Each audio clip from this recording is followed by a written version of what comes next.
আসসালামু আলাইকুম, সবাই কেমন আছেন? আশা করি সবাই ভালো আছেন। আজকে আমি আপনাদের সাথে শেয়ার করব গরুর মাংসের শামি কাবাব। এই রেসিপিটা আমি ফার্স্ট টাইম বানিয়েছি। তো এটা বানাতে ফার্স্টে আমি গরুর মাংসগুলো কুচি করে নিয়েছি। তারপরে প্রেসার কুকারের মধ্যে ডাল, তারপরে গরুর মাংস, কাঁচামরিচ, পেঁয়াজ কুচি, রসুন বাটা, পেঁয়াজ বাটা, আদা বাটা, মরিচের গুঁড়া, হলুদের গুঁড়া, জিরার গুঁড়া, কাবাব মশলা, স্বাদমতো লবণ দিয়ে এটাকে আমি একটু ভালো করে মিক্স করে নিয়েছি। তারপরে এখানে আমি একটু তেল দিয়ে, তারপরে একটু কষিয়ে পরিমাণ মতো পানি দিয়ে তারপর আমি এটা সিটি দিয়ে দিয়েছি। তো এখানে কিছুক্ষণ সিটি হওয়ার পরে যখন সিদ্ধ হয়ে গেছে তখন আমি এটা নামিয়ে একটু ঠান্ডা করে ব্লেন্ড করে নিয়েছি। তো ওইটার ভিডিও আর করতে মনে ছিল না। এই তো ব্লেন্ড করার পরে এইরকম একটা লুক আসছে। তো এটার মধ্যে আমি একটু ধনিয়া গুঁড়া দিয়ে দিয়েছি। তারপরে একটা ডিম অ্যাড করে দিয়েছি।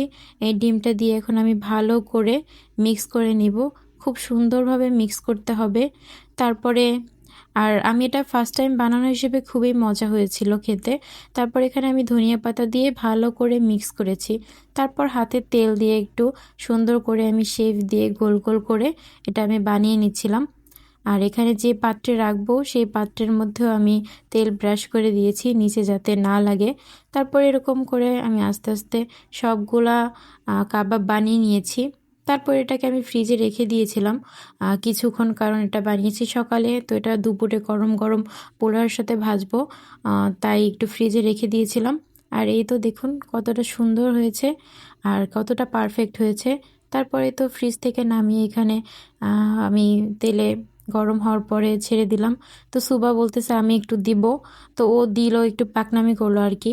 তো তারপরে আমি তো আস্তে আস্তে সবগুলো তেলের মধ্যে ছেড়ে আস্তে আস্তে এপিট ওপিট করে উল্টে সুন্দর করে লো হিটে একদম ভেজে নিলাম।